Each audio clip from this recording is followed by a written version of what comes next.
Vous, portez, armez, immobile.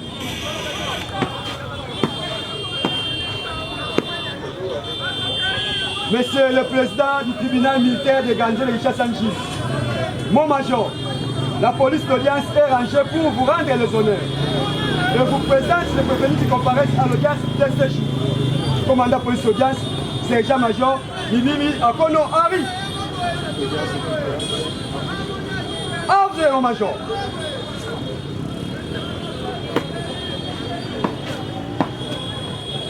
Arme haut.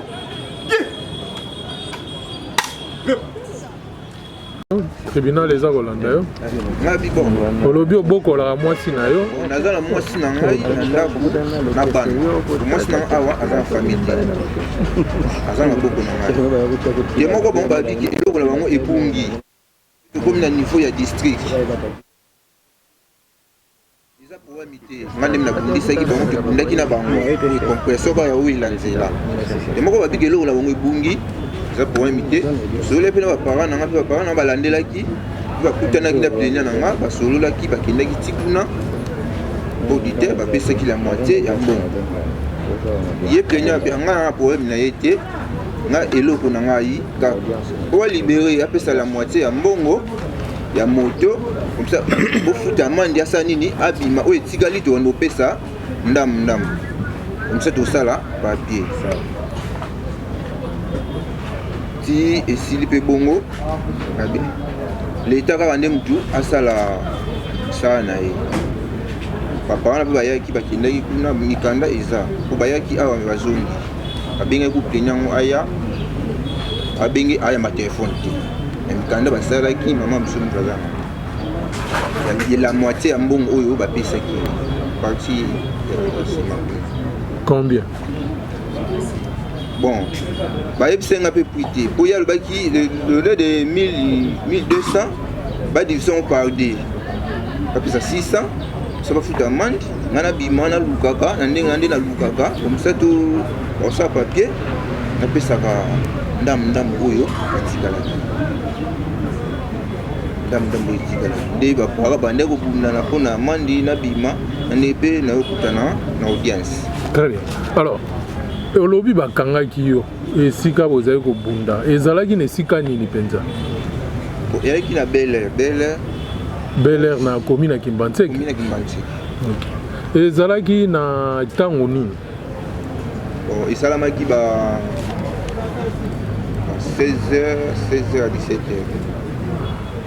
yo osalaka mosala nini nga aza monta nakumba 3 pine owa mike ba TVS bato bozali kobunda na bango wana bazalaki banani bango mpe ba chauffeur sikoyo eyalaki ya compression batelemi na nzela bowelelaki nini na bango kaya ono explique allez-y batelemaki na nzela bakale nzela eyalaki de moto moko bande kotindika moko ezalaki ya kotambola bakale nzela nga na zoya nasengaki moto ya masa na nga depine na bimasa pesanga moto na mata likolo na kizwa telefone atikaki na charge pour nga nazalaki na point na ndosi ya moto nga nasetaki moto ndeta na mati bon batelemi na masa batelema maboye tendemi do otelemi oyo eza principal soki siko camion esili frein boko se défendre ndenge nini na bagent oyo boza nango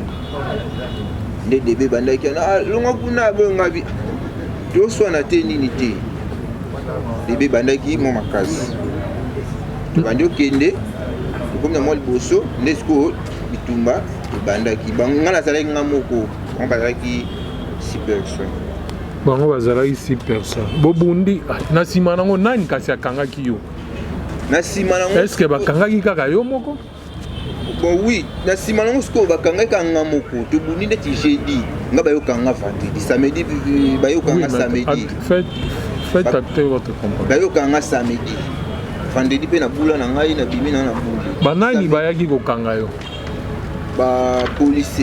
bapolisier ya wapi na susiati mwa kabasele ezalaka avant koma njipo ya seri na mwa kati na susiati ya commune ya njeli ya Kimbantseke ezalaka Kimbantseke c'est dépendant na district. Alors na souci à toi na bakangi yo au sambaki. Bon na souci na sambaki te. Eloko speka musenga basambisinga te. Transfert na kamba moko. Pe plenya yo wana na souci ya bigete. Nga eloko nange bungaki na se bitumba oye abundisaki biso to bundaki. Afutelanga eloko na ngai. Ye utabaki ya futa bigete ngaposaka ka eloko na nga afuta mandine asanini abimi. Na souci à to sala ki mikolo boni. Na souci na sala ki 3 jours. 3 jours. Donc kanga ngai samedi, dimanche na fandi, lundi na fandi, mardi ndei ba. Balobi na souci à to sambaki te. Na souci na sambai. Siko à partir à souci à doit transférer ki yo wapi.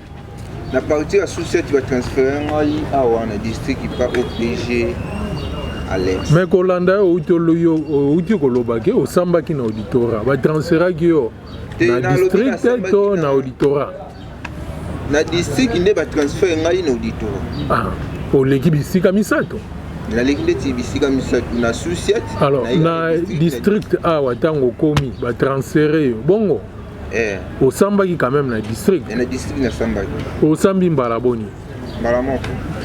Est-ce que sambaki pe na ba fundaki yo bato yo bundaki na bango? Bon, bazalaki na district bo sambaki na bango. Sambaki. Oui, suko sambe sukaki wana to bo sambaki su esika mosusu na auditorat bo sambaki. Te l'auditoire de sambaki. Très bien. Les PV, ministère public. Oui.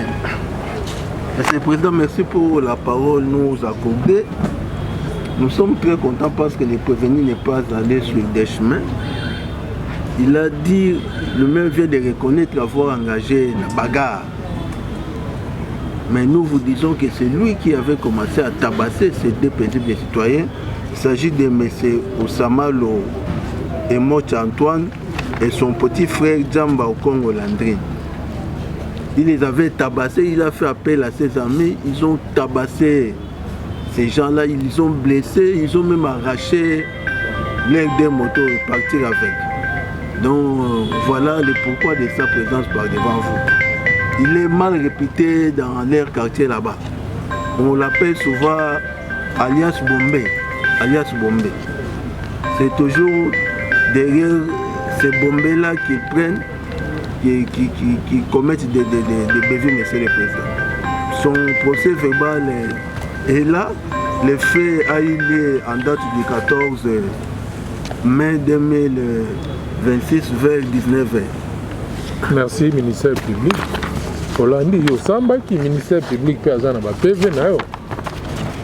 Tribunal alingi ayo kisayo ndenge osambaki na district. Na date il y a le 15 mai. Le 15 mai.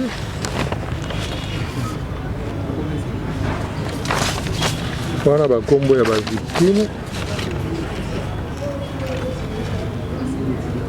Et puis, merci. La date, il y a les 20. Il y a les 20 plutôt. Il y a eu Samba. Bazeli, pas victime, Basamba. Les 15, Basilisi Samba. Et les 20, il y a eu Sambi. Là, on a un Samba. Tanda Matiti. Prénom Jires. Batunio. Quels sont les antécédents judiciaires connus? Est-ce que au Kangama, vous allez condamner? Si vous condamnez, vous l'obité, nanoté. Savez-vous le motif de votre comparution? Est-ce que vous avez nani bakangi olobi? Je sais les motifs. Boye, nayebi motif bakangi. De quoi il s'agit? Bakangi pour nani. C'était ce jeudi 14 mai 2026 vers 17h dans la commune de Kimbantieke, quartier Bel Air, sur la grande direction. J'étais sur la moto-taxi des pneus et je vis les nommés Osamalo et Djamba avec ses deux camarades au nombre de 6 personnes. Ils ont mis leur moto dans la rue. Il n'y a pas moyen que je puisse passer. Il n'y avait pas moyen que je puisse passer. Et je leur ai dit d'enlever leur moto. Ils commencent à m'injurier. À cette occasion, nous avons bagarré. Nous nous sommes bagarrés. Vous l'avez dit? olobi na mokolo wana ezalaki na ba 17h le 14 mai yo ozalaki na baba monene na quartier Bel Air nde omoni Jamba na Osamalo baye na baninga na bango motango ya bato motoba e bakangaki balabala doyebisi bango moya koleka ezali te na yango esuki na kobunda bobundi na bango. Reconnaissez-vous qu'au moment où vous bagarrez, les victimes ont perdu les deux motos, taxi? Est-ce que vous avez vu que Natango, Bitumbe Salamaki, bato bafundi yo, nde babungisa ki ba moto na bango mibale. Oui, mais ils ont perdu qu'une seule moto qui était toute neuve. Autre moto se trouvait dans la maison de maman Makiesha. Elle avait eu cette moto parce qu'elle était blessée lors des changes de coups. Hollandi, Palobi, est-ce que vous avez baqué na bitumba bosala ki wana moto mibale bungolobi te ezalaka moto moko ya sika mususu ekendeki pa ya mama Makiesha et mama Mukiesha ye akangaki yango pamba te na kati ya bitumba wana azoka kipe. Les victimes réclament leur moto, que dites-vous? Ba fundi ba kosenga moto na bango lobi nini? Qu'ils réclament leur moto chez maman Makiesha car elle connaît là où ils peuvent retrouver leur moto. Lobi te ba kendo senga moto na bango pa ya maman Makiesha. Ba yebi pa ya maman Makiesha. Savez-vous que ces actes constituent des coups et blessures volontaires et vols qualifiés faits prévus par les articles cités? Vous savez que makambo et salami ezali coups et blessures volontaires, infraction à coups et blessures volontaires, mais les sous infraction à moyibi vol qualifié. Je dis non, je ne sais pas, mais je reconnais qu'on s'était bagarré. Je dis wana moyibi na yebite, mais na yebi que to bundaki. Avez-vous autre chose à ajouter? Est-ce que vous avez le bako baki? Oui, je ne sais pas là où se trouve leur moto. Boy, na yebite pa yi ba moto na bango ezwami. Signé Gires. Bon, on est au Sambayi? Oui, bon, on a Sambayi. Si vous boni, bakoloba moto mi balé et bongaki. Yo zo reconnaître ata moto mon côté. Ngai nazo reconnaître moto te na sens nini. Ngai tant que bundi. Ngai na kei. Kabel bisunga na kei. Bango bakei to panzani. Mais makambu ya moto na bango ndenge bungaki na sima ngai na yebi yango te na koyeba bango na sima na ngande ton bakangi nga samedi wa yebisanga ke te yo bundisa biso moto na biso ebungaki ezalaki deux moto moko ekufa babande kotindika te me bande kobendango moko nde yango ebande kotambola oyo ebande kotambola nde yango wana ezomonana te yango ebungaki mais oyo babande kotindika nde yango wana ezalaki na lupangu ya mama na oyo bango balobaki mais moko kaka nde mutu ebungaki moko oyo bande kotambola boni kasi na PV na yo maloba oza koloba eza kobokeseni landa na PV na ngo so totangi na PV tokomona bongo te tokotangela o PV son PV donné. Les services à notre office en date du 15 mai 2026 avons été saisis par Sierre Luntadila Mampouya Junior, victime de coups et blessures graves et d'extorsion par Sierre Landou Zola et consorts. À Lobby, le 15 wana, Monsieur Luntadila Junior, oui bien. Non, mon a été. Moyoka Kombo. Yenda kende komona OPJ abeta maki mabe. Abeta miwana na yo na batu na yo. Et puis boboto lié téléphone.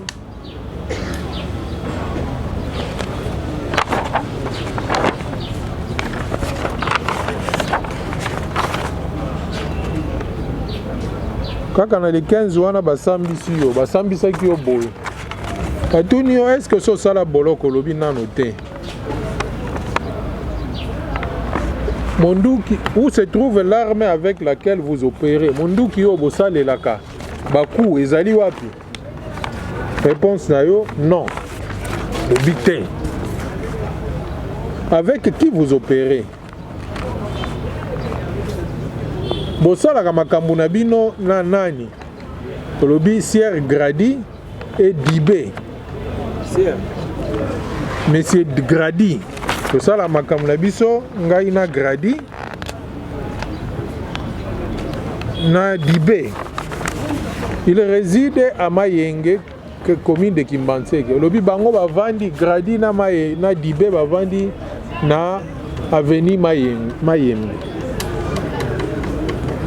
De quoi s'agit-il? Likamoni et le kaki. C'était à 21h. Les deux personnes sont venues avec un téléphone Itel Android pour vendre. Je les ai amenés à l'acheteur Géry qui n'a pas acheté.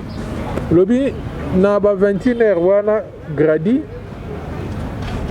bayaki yena Dibé bayaki na téléphone moko nde na memi bango epa ya Géry asombaki téléphone wana te. Quelle relation avez-vous avec Dibé et Grady? Relation nini boza nango yo na Dibé na Grady? Ils sont les petits du quartier. Lobi baza ba petit à quartier. Où réunissez-vous avec votre écurie? Bosanganaka wapi yo na écurie na yo? Lobi na Paris Boss Chege. Paris Boss Chege. Avez-vous quelle fonction? Yo zana musala nini? J'étais chanteur de l'écurie. Lobi yo zali ozalaki chanteur ya écurie na bino. Qui est le chef de l'écurie? Chef ya écurie wana nde nani? Lobi na yebite. Pourriez-vous nous citer quelques noms de votre écurie? Gogo tangi la biso ba kombo ya bato écurie na bino.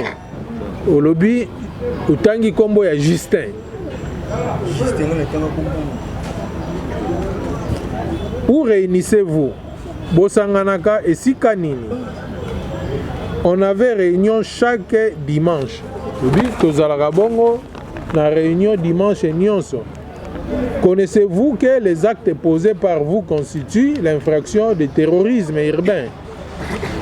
Oyebi makambo bino boza kosala ezali kikuluna olobi boye. Qui vous donne l'arme? Nani apesaka bino mandoki? Je ne sais pas. Obi yo oyebi te. Autre chose à ajouter, likambo mosusu akobakisa ezali olobi te. Likambo akobakisa ezali te. Olandi?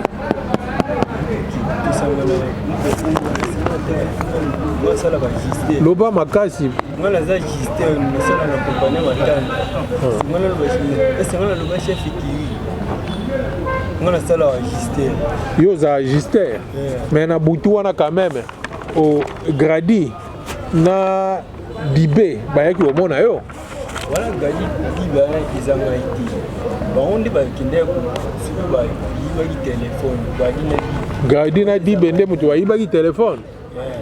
Siko boni kasi. Tango bayeko lakisa o téléphone bosalaki nini? Tabayo lakisa téléphone. Nde na lubi tabayo lakisa téléphone na mimi moti passer ya sur mon téléphone. Ngapi na yibana te yibaki. OPG alobi eza bongo te. Alobi bino boza na lingomba wana nde musala na bino. Boza d'ailleurs na munduki.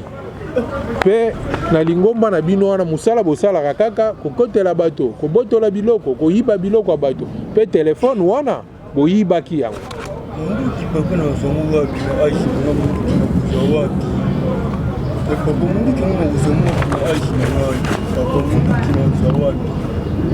Pe na munduki na kuza wapi na aishi na munduki na kuza wapi. Ekiri na bino kombo na nini kasi? Lisi ki ya ti Paris place Paris ni Chege. Ngana luba kumeki no koti. Paris Chege.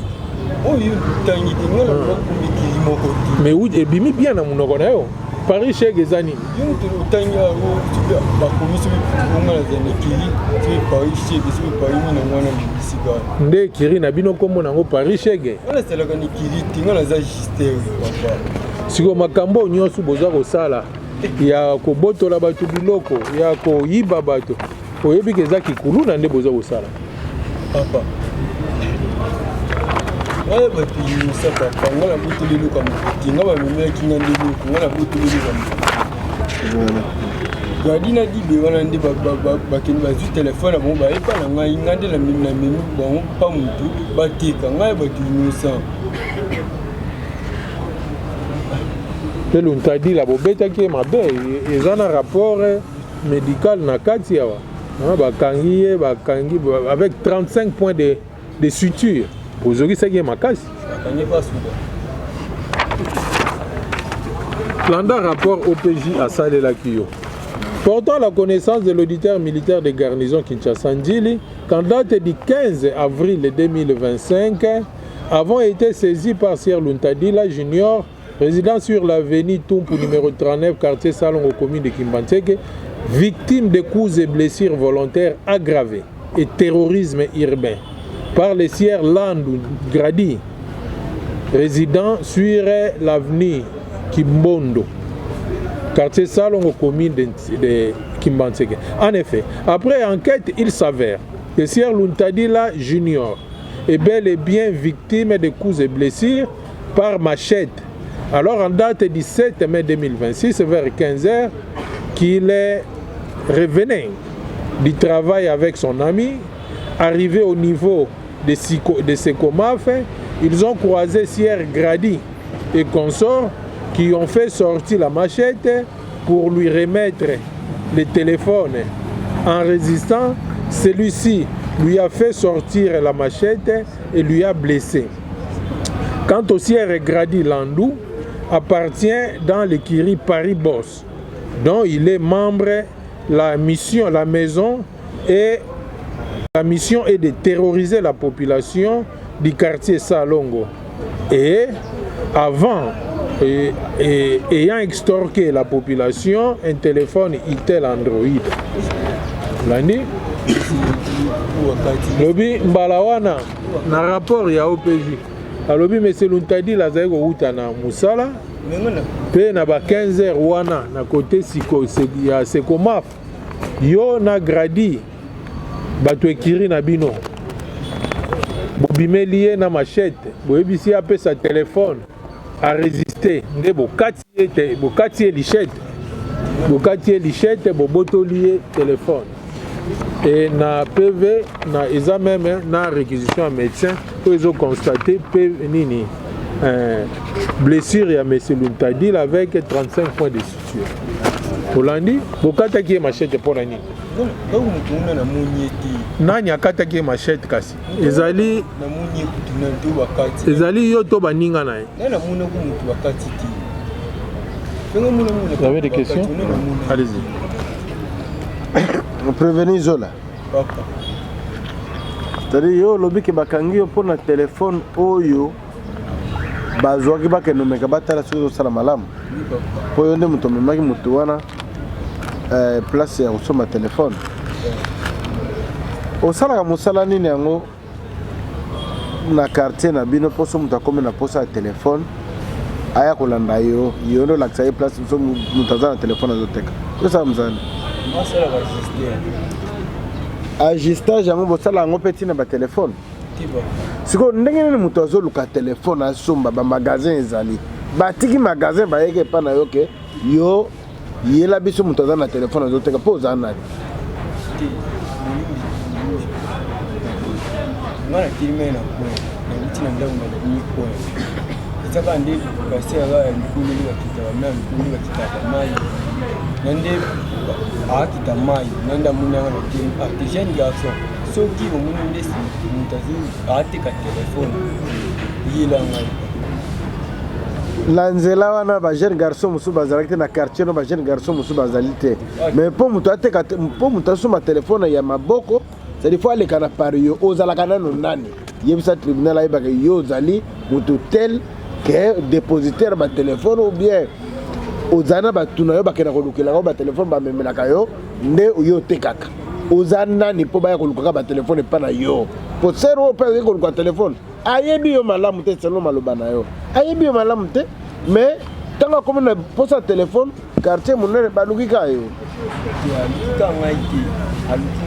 alukaka nani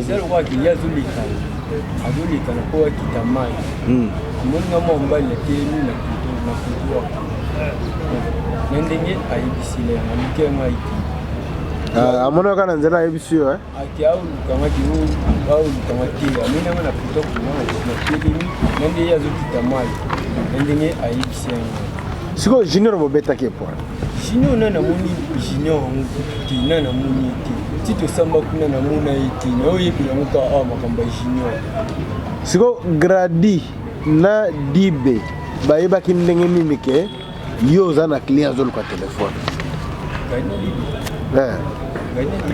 na dibe bayebaki ndenge nini ke yo oza na client ke bango baza na telefone na bango bautaki koyiba telefone bayibaki ya Mr Junior bakomi koluka motu ya kotekela yango mais mpo bazwa client bayeka kolanda yo ke lukela biso moto asomba telefone mpo na nini baye kolanda ngai te bango bazotambola nde batekaka batelefone batambola ndenge baoluka client na bango bateka telefone nde batambolaka na nde toyokutana ngai te na bateka telefone abi te nde boteka telefone nga mpe na moto aluka telefone na nde namemaki bango sere bakomenena sere na banaluka telefone komenena sere bango na bavini bandi komenenani mokutaka na telefone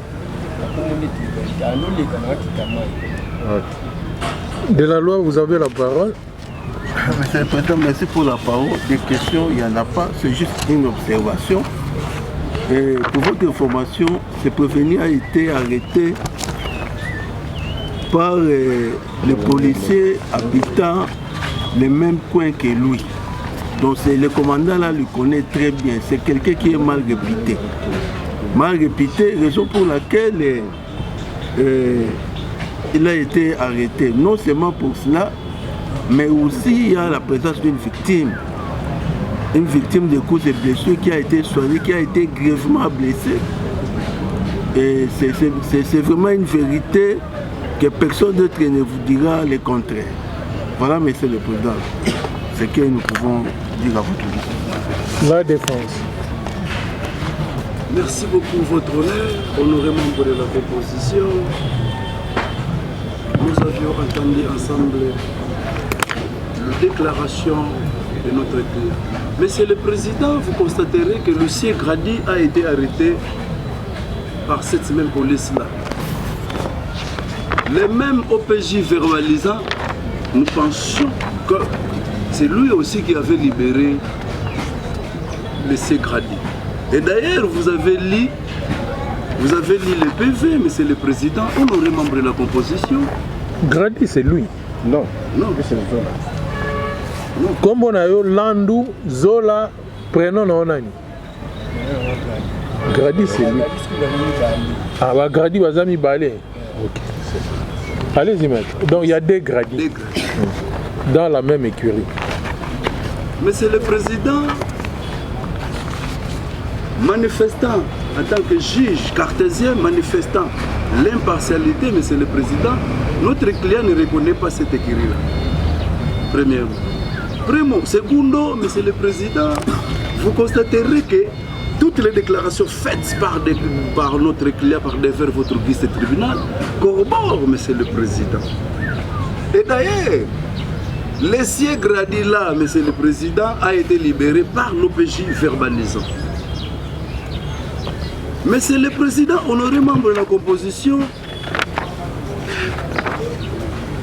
ce même OPJ, Monsieur le Président, va libérer encore ce Grady là, Monsieur le Président.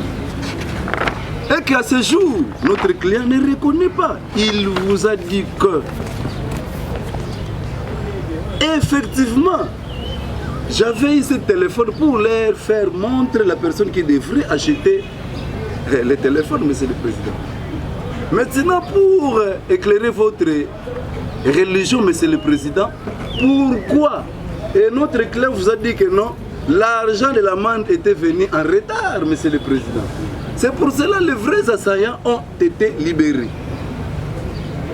Ont été libérés, Monsieur le Président. Lui n'a fait que comme un courtier, j'allais dire, comme un pont là, pour que ce téléphone soit acheté, Monsieur le Président. Il a dit ça, Monsieur le Président.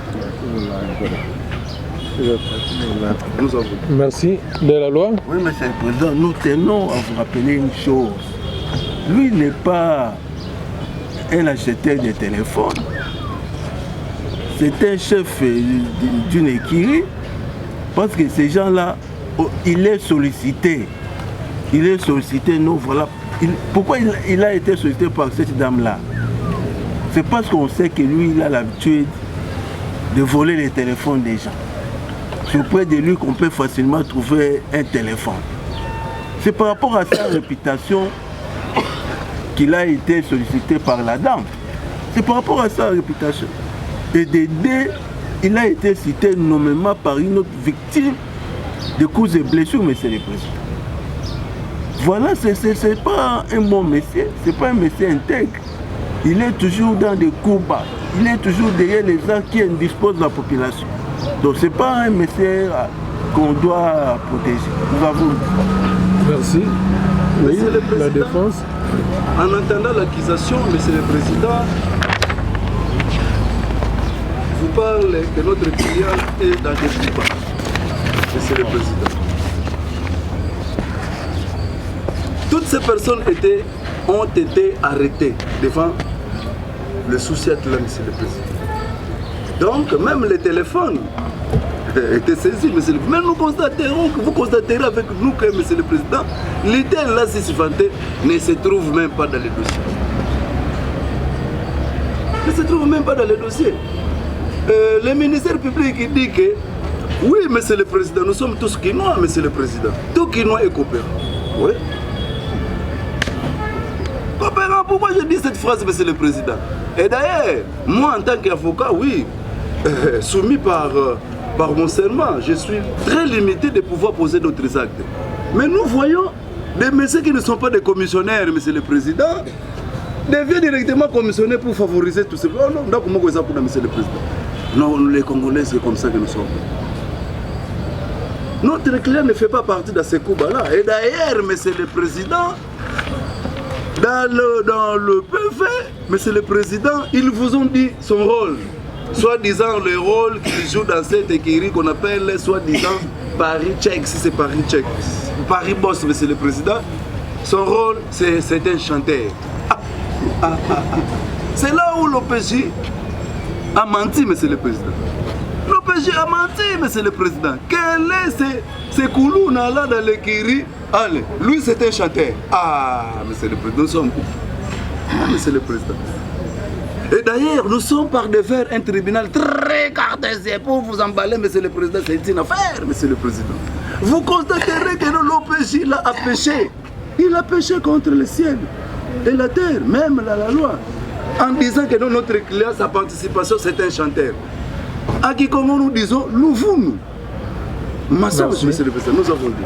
Merci. Greffier, vous allez citer pour l'audience de la remise, M. Luntadila Mampouya Junior à venir comparaître. Au on a place là.